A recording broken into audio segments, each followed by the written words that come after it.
आचार्य पंडित जगदम्बा प्रसाद जी महाराज को प्रणाम बहुत बहुत। जय महाकाल जय।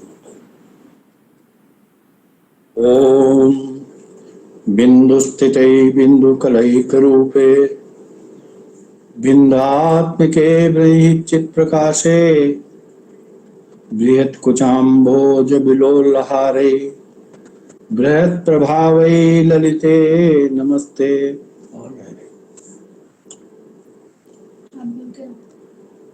ओम सिंदूरारुण विग्रहां त्रिनयनां माणिक्यमौळस्फुरत् तारानायक शेखरां स्मितमुखीं आपीन बक्षोरुहां वाणिभ्यां मणिपूर्णरत्सस्कं रक्तोत्पलं बिभ्रतिं सौम्या रत्नघटस्थरक्तचरणां ध्यायेत् परामम्बिकाम्। खड्गं चक्रगदेश चापरिहां शूलं भुषण्डिं शिरा शंखं समदलतिं नयनां सर्वांगभूषावधाम्। यामस्तौस्तु वितेहरौ कमलजौ हन्तुं मधुं कैटवं नीलास्मद्युतिमास्पादयुगलां सेवे महाकालिकां सेवे महाकालिकाम्। अक्षक्षक् परशुं गदेषु कुलिशं पद्मं धनुष्कुण्डिकां दण्डं शक्तिमसिञ्च चरणजलजं घण्टासुराभाजनं शूलं पाशुदर्शने रस्तिं हस्तैर्बालप्रभां सेवे शैलीमर्दनी महालक्ष्मी सरोजस्थितां।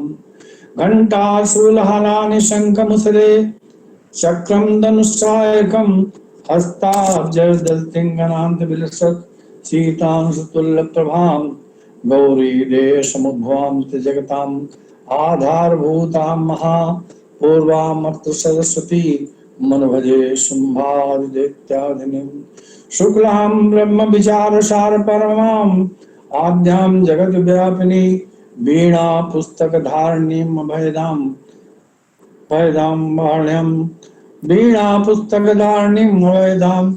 ओम सरस्वती माता की जय, सरस्वती माता की जय। मान्यवर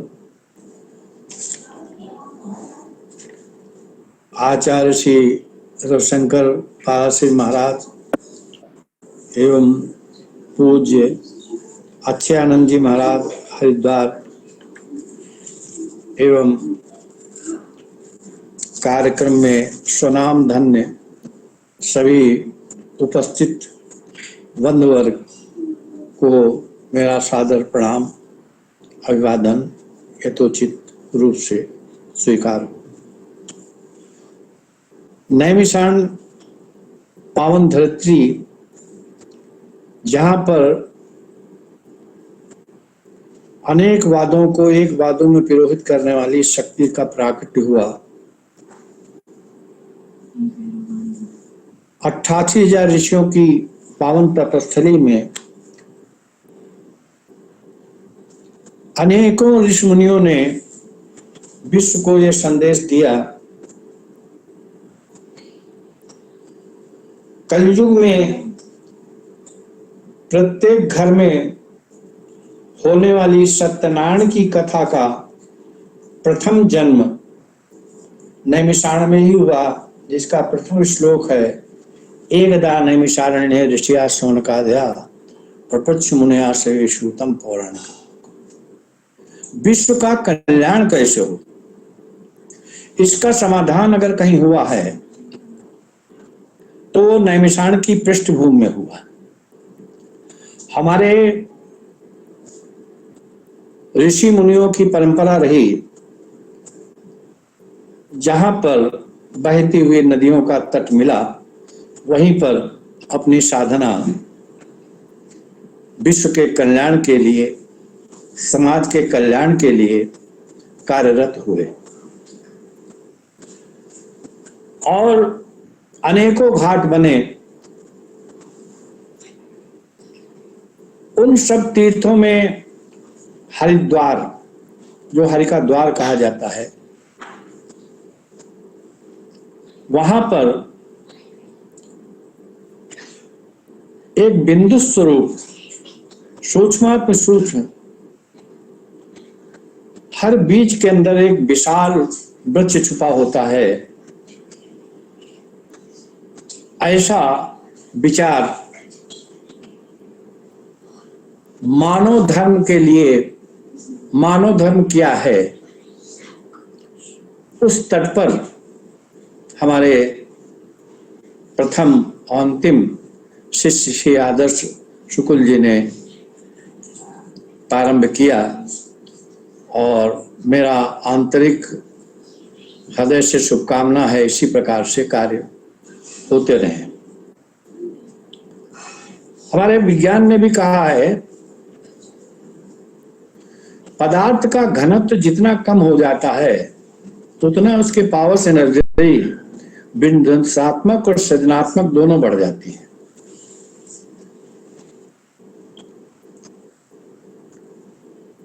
हमारे लंका गमन के हेतु जब बानरों के द्वारा, मरकटों के द्वारा राम सेतु का निर्माण प्रारंभ हुआ, उस समय संपूर्ण मानव समाज आशंकित था कि किस प्रकार से हम लंका प्रवेश करेंगे। वहीं पे शंका का समाधान हुआ।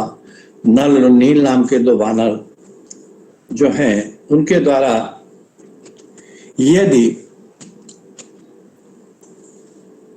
पत्थरों का विसर्जन होगा तो सेतु का निर्माण हो जाएगा।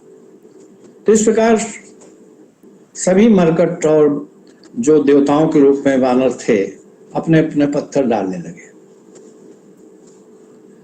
उसी के बाद में एक गिलहरी नाम की जीव थी, उसने भी कहा कि मैं भी राम काज में कुछ अपना सहयोग करना चाहती हूँ। तो उसे उपेक्षा करके वहां के मानवों ने भगा दिया। तू क्या करेगी, इतने इतने विशाल पहाड़ों को लेकर के क्या तू चल सकेगी? बड़ी विनम्रता से कहा, नहीं मानवर, मैं अपना प्रयास अपने स्तर से करूंगी। तो एक तरफ जो वानर लोग थे पत्थर रख रहे थे राम सेतु के ऊपर, गिलहरी जो है वो बार बार समुद्र में जाती थी और उसके बाद रेता में लौट जाती थी और अपनी संपूर्ण बॉडी को उस पत्थरों पर छेद देती थी, जिससे जो संकीर्णता थी जो पत्थरों की वो भर जाती थी। तो इस प्रकार एक तुच्छ प्राणी भी अगर मानवता के नाम पर मानव धर्म के प्रति अग्रसरित हो जाए तो समाज का कल्याण होने में देर नहीं लगेगा। गिलहरी भले उपेक्षित हो लेकिन उसके महान योगदान को कोई भुला नहीं सकता है और जीवन में आदर्श उपस्थित करने वाले ऐसे आदर्श स्कूल जी, ऐसे कार्यक्रम, ऐसे गिलहरी पंडाल में कराया, वहां पर भी सभी लोगों ने अपना अपना छोटा छोटा योगदान किया। तो कभी किसी जीव की उपेक्षा नहीं करना चाहिए, ये कमजोर है, ये असहाय है। तो पदार्थ का घनत्व तो मैंने पहले ही बताया कि जितना कम हो जाता है उतने उसके पावर से एनर्जी और बढ़ जाती है। तो मानव धर्म जीवन के अंदर जो है, इसको अगर आत्मचिंतन करें तो मानव धर्म है क्या?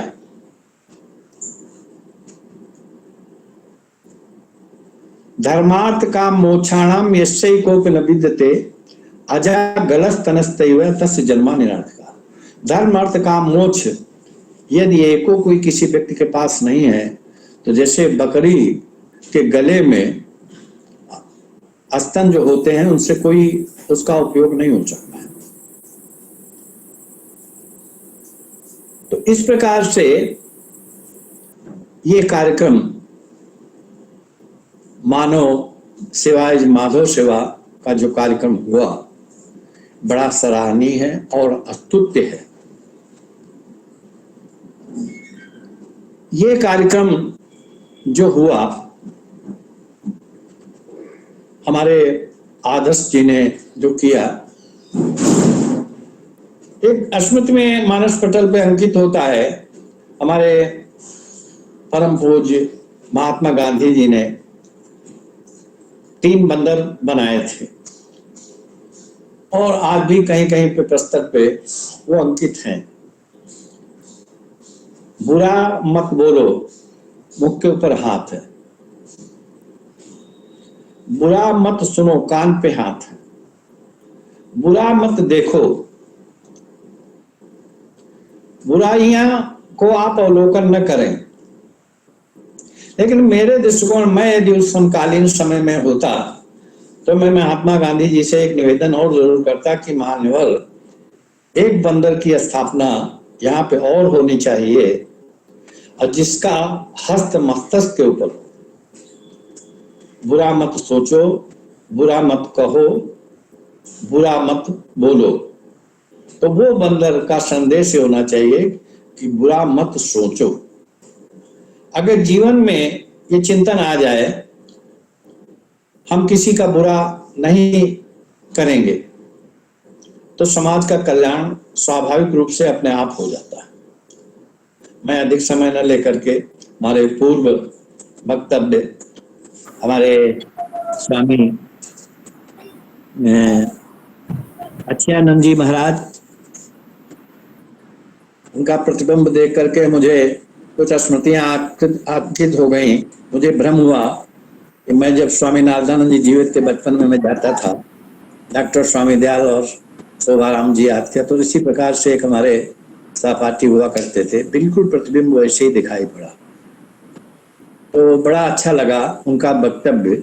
और हमारे रविशंकर पाराशर जी, उनकी कथा तो हमारे काली पीठ पे हो चुकी है। कथा से जब व्यथा दूर हो जाए वही कथा होती है। कथाकार, चित्रकार और पत्रकार, ये 3 कार जो है बड़े महत्व के होते हैं। कथाकार अपने विचारपूर्ण भावों से, वाणी से समाज की विकृतियों को दूर करने का प्रयास करता है। चित्रकार अपने सौंदर्य से आंतरिक और बाह्य जगत को प्रेरित करता हुआ समाज को दिशा निर्देश करता है। और पत्रकार अपने विचारधाराओं से हमारे समाज की विकृतियों को, अच्छाइयों को समाज के सामने ला करके वो कार्य करता है, जिससे ये तीनों बड़ा महत्वपूर्ण है। हमारे पूर्व वक्ता रविशंकर जी ने बड़ी अच्छी बात कही, बड़े अच्छे मार्मिक शब्द हमारे यहाँ तो कथा कर चुके। मैंने पुनः उनसे निवेदन किया है कि एक बार नैमिष पुनः हुए। मैं कुछ कहना चाहता था लेकिन एक पंक्ति याद आ गई मुझे, जहां न पहुंचे रवि वहां पहुंचे कवि। तो रविशंकर जी कवि भी हैं और रवि भी हैं। मेरे विचार में था मैं एक उदाहरण पेश करूं तुलसीदास की रामायण का। परहित सरिस धर्म नहीं भाई, पर पीड़ा नहीं जग अगमाही। लेकिन वो रवि हैं और कवि हैं। मेरी अंतरात्मा की भावना को स्वयं जान करके मेरे कथन को पहले ही कह दिया। खैर, मैं उस कथन की पुनरावृत्ति क्या करूं, लेकिन उसका एक अनुवाद हमारे वेद और पुराणों में आया है। अष्टादश पुराणेषु व्यासस्य वचनद्वयम्। हमारे 18 पुराणों का निचोड़ है केवल 2 वाणियों में। परोपकाराय पुण्याय पापाय परपीड़नम। दूसरे का उपकार करने के समान कोई पुण्य नहीं है और दूसरे की पीड़ा पहुंचाने के समान कोई पाप नहीं। मनुष्य है वही जो दूसरों के लिए मरे और पशु वही है जो अपने आप ही चरे। तो इस प्रकार से मानव धर्म की विस्तृत व्याख्या मैं न करके, मानव धर्म से बढ़कर कोई धर्म दृष्टिगोचर होता है और न प्रतीत होता है। इसके लिए आवश्यक है कि मन, वाणी और क्रिया का समन्वय हो। किंतु छायावाद के महान कवि जयशंकर प्रसाद जी के ये पंक्तियां मानस पटल पर स्वाभाविक रूप से अंकित हो जाती हैं। ज्ञान दूर कुछ क्रिया भिन्न है, इच्छा क्यों पूरी है मन की, ये विडंबना है जीवन। इनमें तादात्म्य नहीं रह गया हमारे। ज्ञान कुछ और है, वाणी में कुछ और है, क्रिया में कुछ और है। ये शायद कामायनी पुस्तक में मैंने शास्त्री में पढ़ा था, उसकी ये पंक्तियां हैं।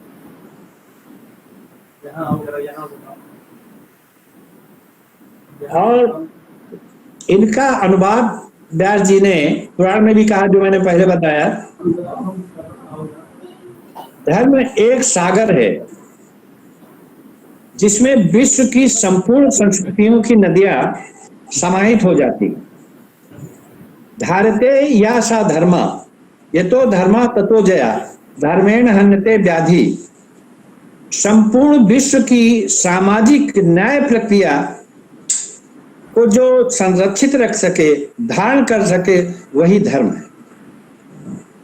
मेरे प्रथम एवं अंतिम शिष्य की यह प्रयास प्रारंभिक बीजारोपण के रूप में, बिंदु के रूप में है, किंतु इस बिंदु में सिंधु समाहित है।